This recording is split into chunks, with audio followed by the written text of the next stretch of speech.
Hello friends. Welcome back again on the I Have a Vision Academy YouTube channel. In short, I Have Academy. So in the previous class, we have discussed about the types of company. Now jumping to more of a reality topic. वैसे तो it is not that much important, but for your conceptual understanding. तो ये सब भी देख लेते हैं, real world में भी काम आ जाता है. So if you have some money and you want to deposit it to some bank, to deposit करते हैं. First, अगर आपके घर पे मनी रखा हुआ है, if you are keeping your money secured with you in your home briefcase, so वो वैसे का वैसे ही पड़ा रहेगा. There is no multiplying effect on your money. It means अगर आपके पास 50K है रुपीज़, तो ये 50K ही होंगे after 10 years. But if you invest this money in some banks, so banks क्या करते हैं, इस पे आपको इंटरेस्ट मिलेगा 2%, 3% एक्सेट्रा पर annum. So per annum you are gaining something. So this is the first reason. And the second reason is there is theft. भाई सबको भय सताता है कि उनके 50,000 रुपये कोई चोरी करके ना ले जाए. So this is the second reason. Now coming to our syllabus. So if you go to a bank account or you want to open a bank account to deposit your lump sum money, so banks will give you two options. So the first option is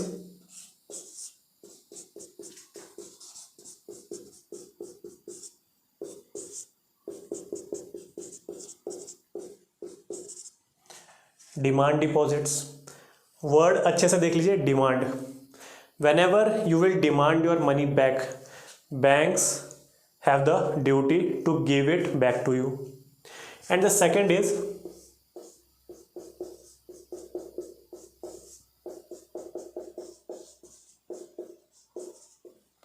or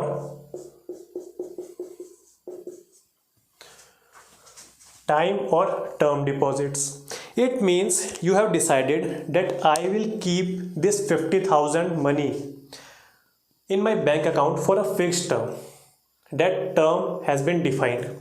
आप bank को बता दोगे कि भाई मैं 10 साल बाद ही ये पैसे वापस ले लूँगा.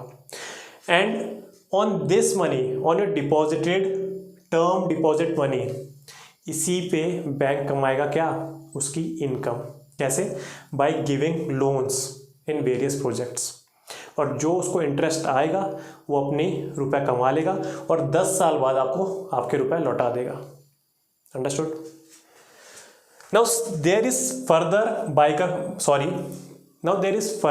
Bifurcation in demand deposits as well as term deposits. अब ये बाइफर्केशन क्या है, ये आपने नाम सुने होंगे अच्छी तरह.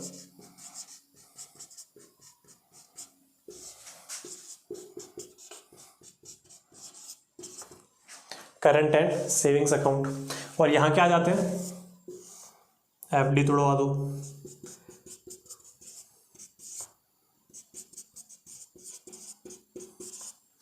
एंड ये आपने कम सुना होगा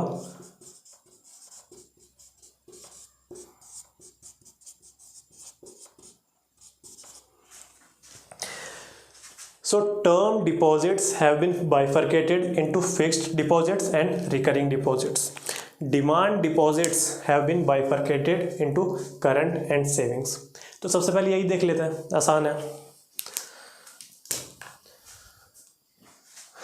Current deposit, these are mainly for business purposes. This is more of a individual friendly account. ठीक है. You have to keep some minimum rupees in your bank account. क्यों? Because the particular bank, ICI, SBI, PNB is giving you facilities of this bank account.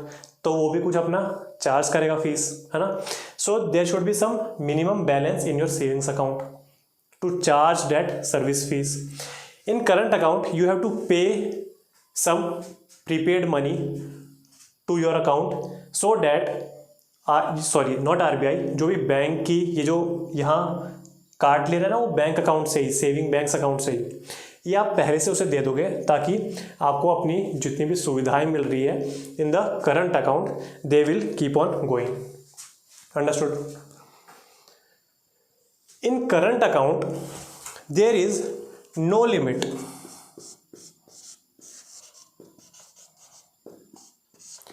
किसकी no limit? Withdrawal of money and number of transactions.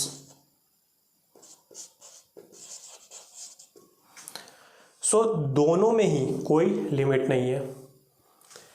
In this there is a limit on both, in transactions and in withdrawal of money. अगर आप college student हो या if you have passed out from college, so remember when there is a time of fees, जब आप college की fees भरते थे तो in 3 to 4 business days we have to went to ATM, और उसमें से फिर 40,000 50,000 every bank sets different limits on this savings account. Understood? So एक दिन आप 50,000 निकाल के आओगे, सेकेंड डे 60,000 निकाल के लाओगे, and then you will combine all this lump sum money and give it to your colleges.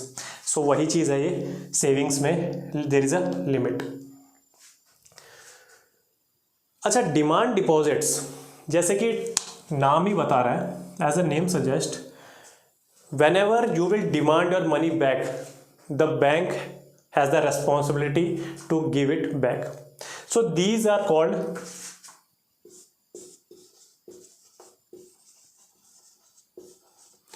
checkable deposits. Understood? And these you have signed a agreement that after a certain time I will demand my money back. So demand बस word यहाँ आएगा, यहाँ कोई demand word आएगा नहीं, खुद ही आपको bank 10 साल 5 साल बाद लौटा देगा। So these are non chequeable and more of यहाँ चेक्स आपको दिए ही नहीं जाएंगे, यहाँ आपको पूरी चेकबुक दी जाएगी। अंडरस्टूड? करंट अकाउंट मैंने बता दिया, मैंने आपको सेविंग्स अकाउंट बना दिया। In savings account you will earn some interest per annum, मैंने अभी बताया, तो वो सेविंग्स अकाउंट मिलता है। अब अगर आप बोलोगे कि sir I am not running any business and I am not an entrepreneur but I want to open my current account, so पहले ये क्लास लेने से पहले तो आप बोलोगे कि हाँ भाई सब लेते हैं तो मैं क्यों नहीं ले सकता, but now you will see the difference, you will understood the concept that you want some return on your money and here there is no interest. Why?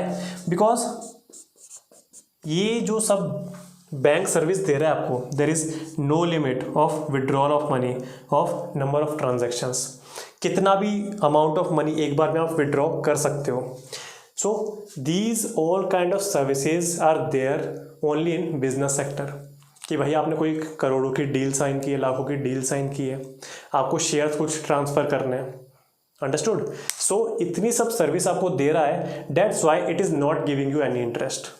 But here you are just keeping your money in the savings account and moreover the banks, मैंने क्या बोला था कि bank भी आगे देते हैं loan, है ना, किसमें, टर्म डिपॉजिट्स में. बेसिकली यही आप दे रहे हैं वो.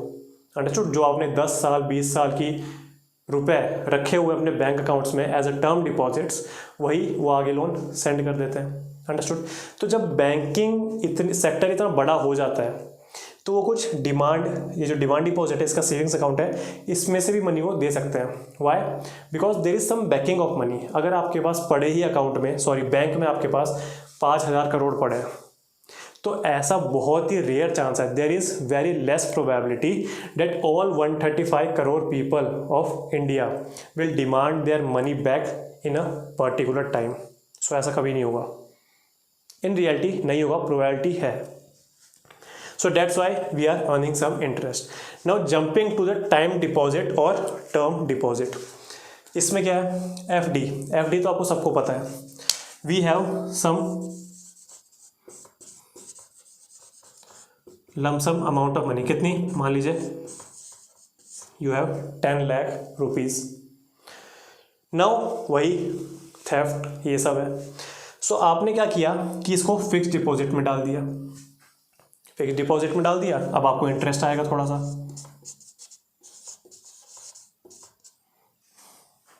इसमें भी इंटरेस्ट आएगा, and this interest is on this whole thing 10 lakh rupees, because आपने at a instance of a time you have deposited this 10 lakh rupees in your fixed deposit. मैंने ये क्यों बोली स्टेटमेंट। अब आते हैं रिकरिंग डिपॉजिट्स पे। Suppose you don't have this 10 lakh rupees but your income is 1 lakh. Now after 18 years you are planning that my son will be of marriageable age and we have to do marriage, और marriage India में बहुत ही बड़ा खर्चा है। सो आप क्या करोगे, आप 50K एवरी ईयर एक अकाउंट में डाल दोगे जिसको बोलोगे आप रिकरिंग डिपॉजिट्स, और ये 50,000 आप 18 सालों तक डालते जाओगे, तो तब जाके कितनी अमाउंट हो जाएगी, बहुत ही अच्छी हो जाएगी। तो इसमें डिफरेंस क्या है, इसमें ये जो मैंने लास्ट पॉइंट बोला था ये डिफरेंस है। इंटरेस्ट साल के एंड में जितनी भी amount of money that has been deposited in your recurring deposit, only on that specific amount of money you should gain interest. Understood. इसमें आपके पास लमसम मनी थी पूरी, सो पूरे पे इंटरेस्ट आएगा। इसमें the amount that has been deposited in your recurring deposit account, उसी पे उतने पे ही एक टाइम पे इंटरेस्ट आएगा। तो इस साल 50,000 पे आएगा, अगले साल 1 लाख पे आएगा, उसके अगले साल 1.5 लाख पे आएगा।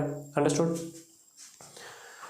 सो this was whole of the reality concept of demand deposit and term deposits. Absorb this, इसके बाद चलते हैं आगे।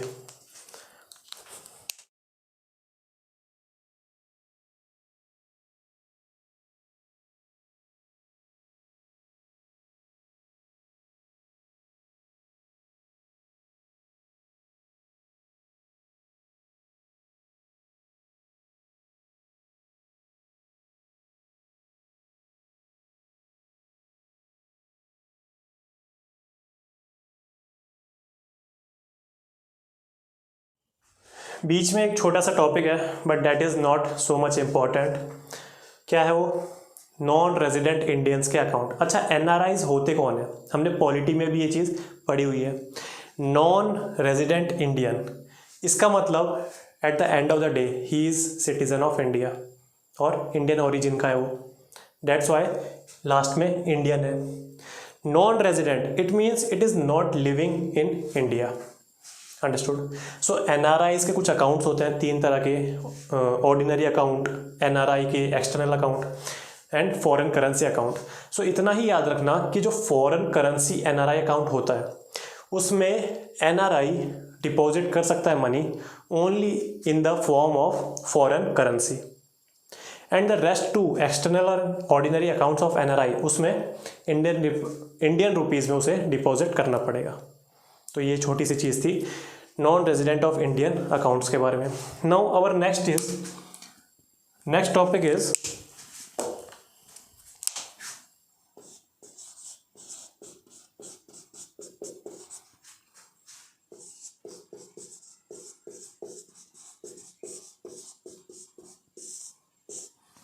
सी these are very basic things about economy.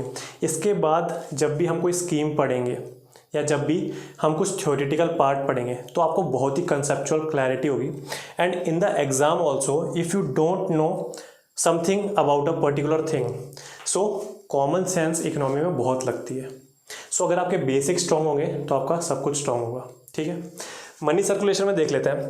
अच्छा, सबसे पहले तो यही बता दीजिए, who is the sole authority to issue currency in India? Of course. So circulation कौन करेगा, मतलब इशुएंस कौन करेगा?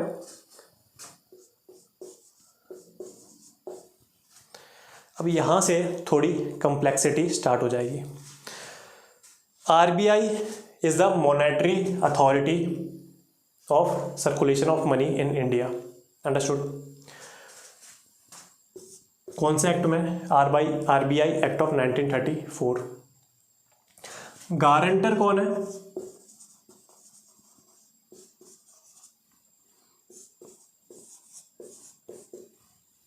Government of India. मनी में आती क्या क्या चीज़ है?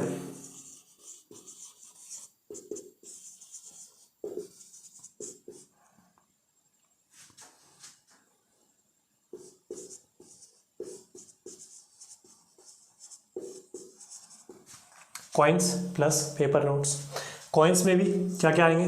100 रुपया, 1 एंड द रेस्ट, है ना। इसमें भी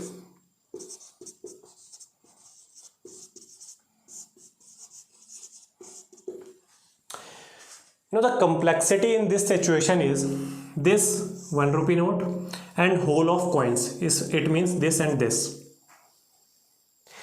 These are minted or printed by government of India, and rupee 1 note is bearing the sign of किसका? Finance secretary of India. But rest of the notes, paper notes, ये जितने भी rest हैं apart from this 1 rupee note, इस पे किसका sign होगा? Governor of RBI. आपने नोट्स खोल के एक बार देखना, यूपीएससी वाले नोट्स नहीं, दीज रियल नोट्स। इस पे लिखा होगा कि मैं धारक को इतने रुपए देने का वचन देता हूँ, ऐसा कुछ आरबीआई गवर्नर ने लिखा होता है हर नोट पे। It means in any period of time, if this is ₹100 note and if any period of time, चाहे फटा है कटा है कुछ भी है, you will give this note to RBI और some banks, it is the legal authority of RBI to exchange this 100 rupee note to a value that is equivalent to this 100 rupee note। या तो आपको नया 100 rupee note मिल जाएगा, या तो 100 रुपी की value का ही आपको कुछ सामान आरबीआई या बैंक्स को देना ही देना पड़ेगा। Understood? Why? Because it is a legal tender.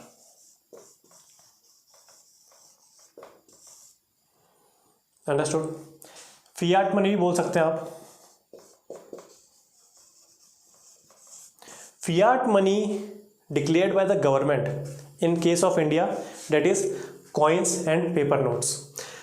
Fiat money को आप रिजेक्ट नहीं कर सकते। कैसे? एग्जाम्पल से देते हैं।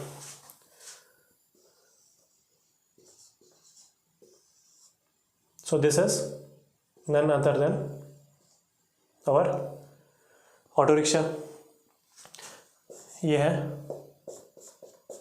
आप गंजे हो रहे हैं यूपीएससी की तैयारी करते हुए।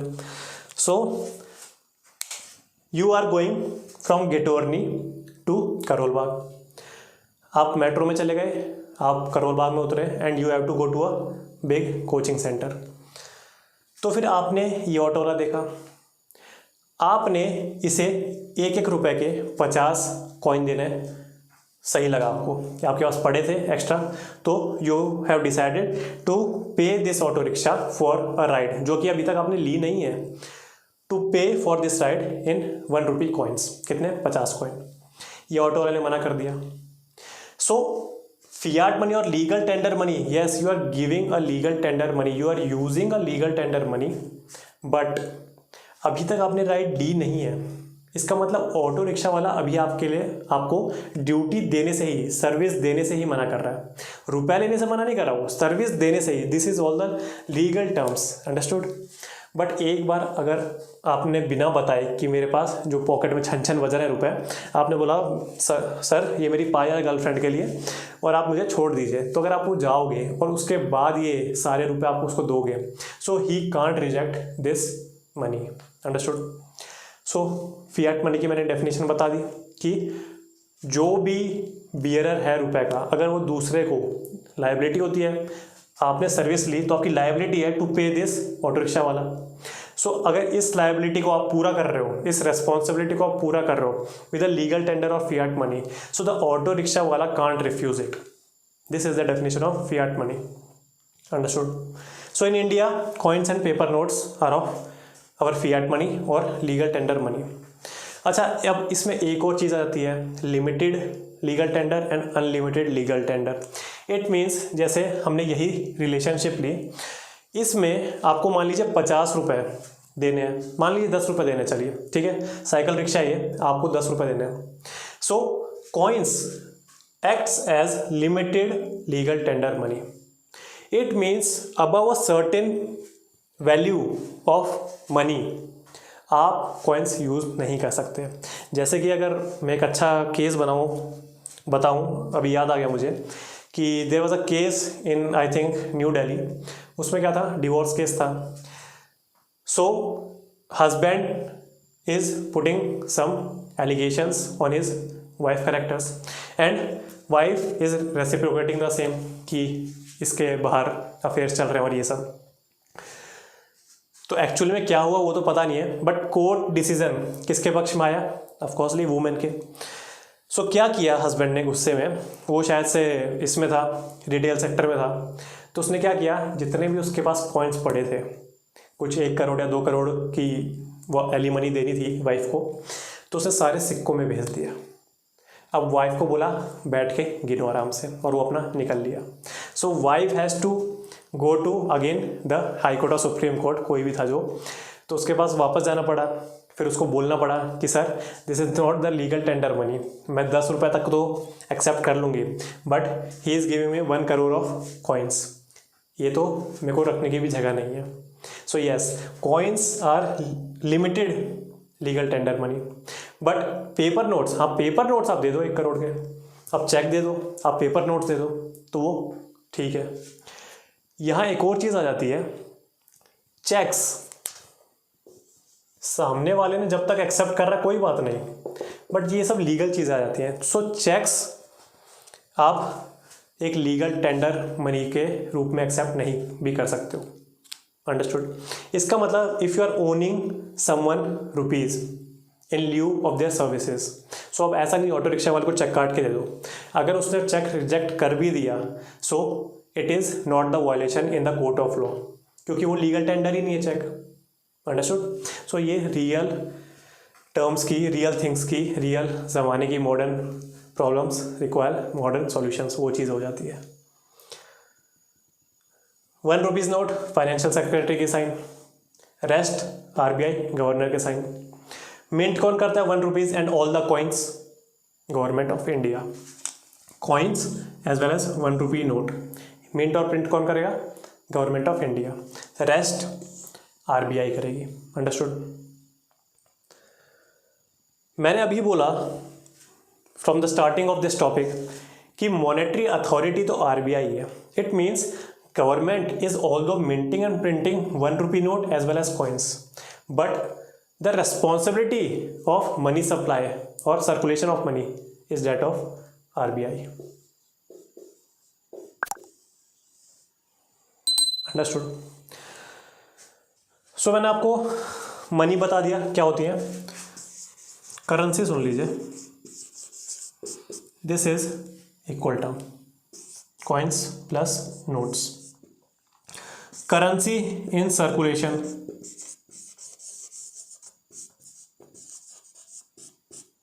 ये क्या होगा? Currency with public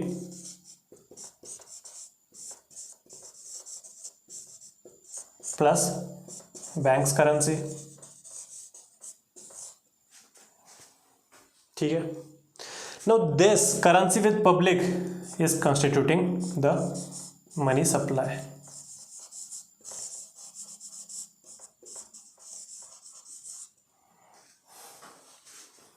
understood? एक बार आराम से देख लीजिए वापस, मनी और करेंसी सेम है, currency plus coins plus notes. Coins कौन से एक्ट के द्वारा दिया जाता है? Indian coinage act of 1961 I think. ठीक है? देन नोट्स है, कॉइन्स हैं limited legal tender money, notes हैं अनलिमिटेड, कितने भी नोट्स आप दे सकते हो। अंडरस्टूड? डिमोनेटाइजेशन हुआ था, कौन सा एक्ट से हुआ था? RBI act of 1934। अंडरस्टूड? अच्छा, crypto currencies is a legal tender और नॉट? बताइए, पूरे दिन न्यूज़ में ही रहता है आजकल तो, करंट अफेयर्स में। So crypto currencies are not the legal tender. So why there is so much hype in crypto currency? क्यों है इतनी हाइप? ठीक है, एक नया टेक्नोलॉजिकल ब्लॉकचेन टेक्नोलॉजी पे एक नई चीज़ आप, वो भी डिजिटल फॉर्म में, वो भी ऐसा नहीं कोई फिजिकल फॉर्म में गोल्ड वोल्ड है कि जमा कर रहे हो, एक डिजिटल फॉर्म, पेपरलेस फॉर्म की आप करेंसी को इतना हाइप कर रहे हो, क्यों कर रहे हो वो चीज़? देखिए इकोनॉमी का रूल है,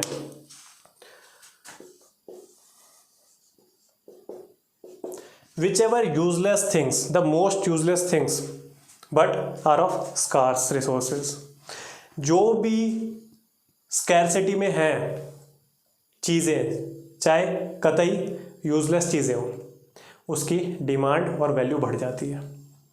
so from this blockchain technology the big computing machines are able to mine this crypto currencies. Example bitcoin.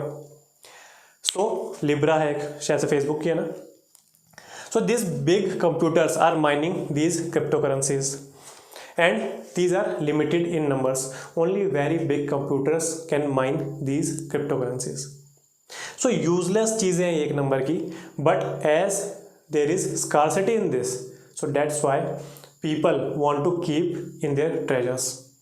अगले दिन को कोई एक रेयर अर्थ मेटल भी, कोई नया मेटल मिल जाए, मान लीजिए फिफ्थ स्टेट ऑफ मैटर भी मिल जाए एज अ रॉक, तो उसको भी लोग इतनी वैल्यू बढ़ा देंगे. क्यों? Because there is a scarcity of that rare earth metal. Useless चीज़ है, कोई काम की नहीं है. गोल्ड है, गोल्ड के इतने प्राइजेस क्यों हैं? उसको प्रेशियस मेटल क्यों बोलते हैं? चमकता है इसीलिए, येलो है इसीलिए. येलो तो चलो ठीक है, रहने दीजिए, बहुत कुछ होता है येलो भी, पर येलो है तो क्या इसीलिए उसकी वैल्यू बढ़ा दी? नहीं, इट इज़ इन स्कार्स का, जहाँ भी इकोनॉमी में स्कार्सिटी है वहाँ वैल्यू बढ़ जाती है. सो ये क्रिप्टो करेंसीज यही चीज़ है. Understood? And hence there is that much volatility in the prices of crypto currencies. Bitcoin कभी ऊपर जा रहा है, कभी नीचे जा रहा है, कुछ ट्रेंडी नहीं है, but these legal tender and fiat money has some trends कि कभी ऊपर जाते हैं, कभी नीचे जाते हैं. So RBI regulates this whole monetary thing in India. Understood? तो ये था थोड़ा सा क्रिप्टो करेंसीज़ के बारे में. अभी आपने पढ़ा भी होगा कि पार्लियामेंट के एक, नॉट पार्लियामेंट, RBI ने बैन कर दी थी crypto currencies, but after the supreme court's judgment, supreme court has questioned this order and allowed that you can keep and trade in crypto currencies. Understood? Trade मतलब legal tender नहीं घोषित किया है. जो पहले बैन था ना कि आप रख ही नहीं सकते क्रिप्टो करेंसी, तो वो चीज़ हटा दी है. मतलब you can invest in crypto currency but it is not a legal tender और fiat money. Understood? So we were at currency in circulation, currency with public plus banks own currency, जो भी bank में रखी हुई है. Currency with public को money supply बोलते हैं. अब ये मनी सप्लाई भी आप ध्यान से अगर इस टर्म को देखेंगे, currency with public, the notes, the money which are in the hands of the public as well as the demand deposits of public in the banks. जब भी आप डिमांड कर लोगे वो बैंक को देना पड़ेगा, सो वो भी यहाँ काउंट होंगी. This is banks currency. Understood? जो CRR होते हैं, SLR होते हैं, ये सब है. So money in circulation is consist of currency with public and banks currency, and currency with public is also called money supply. Understood? अब ये जो मनी सप्लाई है ना, ये भी RBI देखती है कि किस में कब कितना इकोनॉमी में पंप करनी है या अब्जॉर्ब करनी है. So there are some M1, M2, M3 and M4.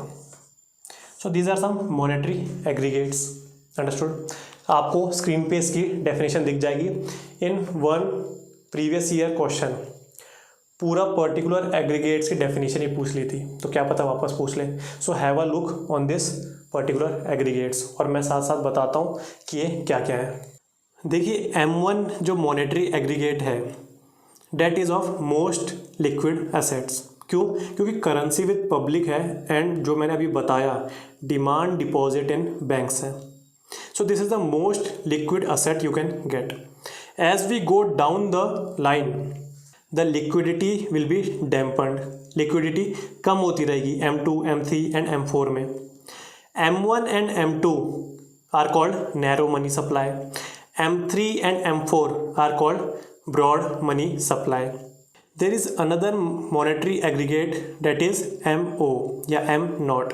This is the total liability of RBI, या इसको मॉनेटरी बेस भी और हाई पावर्ड मनी और रिजर्व मनी भी बोलते हैं. सो इन एग्रीगेट्स को एक बार अच्छे से देख लेना, क्योंकि मैंने बताया प्रीवियस ईयर में भी पूछा गया था. अच्छा, एक और चीज़ ध्यान देना, M1 तो हमने देख लिया, M2 में M1 के साथ रिलेशन है, M3 में भी M1 के साथ रिलेशन है, but in M4 there is a relation between M3 and M4, है ना, प्लस जो भी है आगे. तो ये एक बार अच्छे से ध्यान दे लेना. अच्छा, जाते जाते एक और बात. अच्छा, अगर आपके पास क्वेश्चन आ जाए कि all the money in circulation is the liability of RBI, तो आप क्या करोगे? Tick, it is a true statement और अ फॉल्स स्टेटमेंट.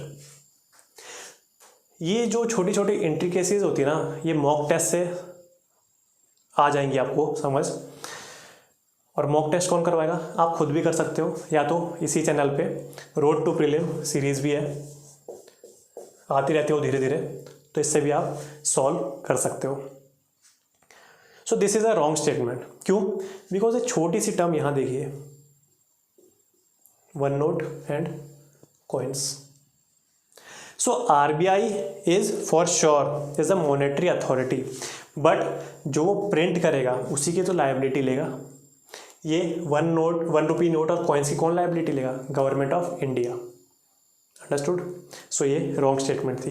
तो ऐसे छोटी छोटी all the, some of the, ये सब थोड़ा ध्यान अंडरलाइन कर लीजिए.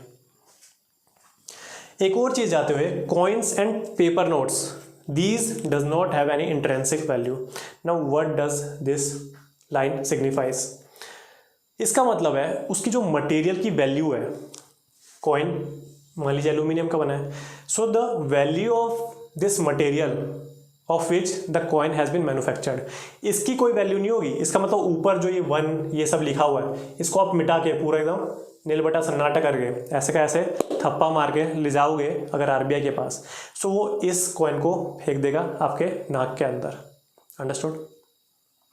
So these money, coins and paper notes doesn't have any intrinsic values.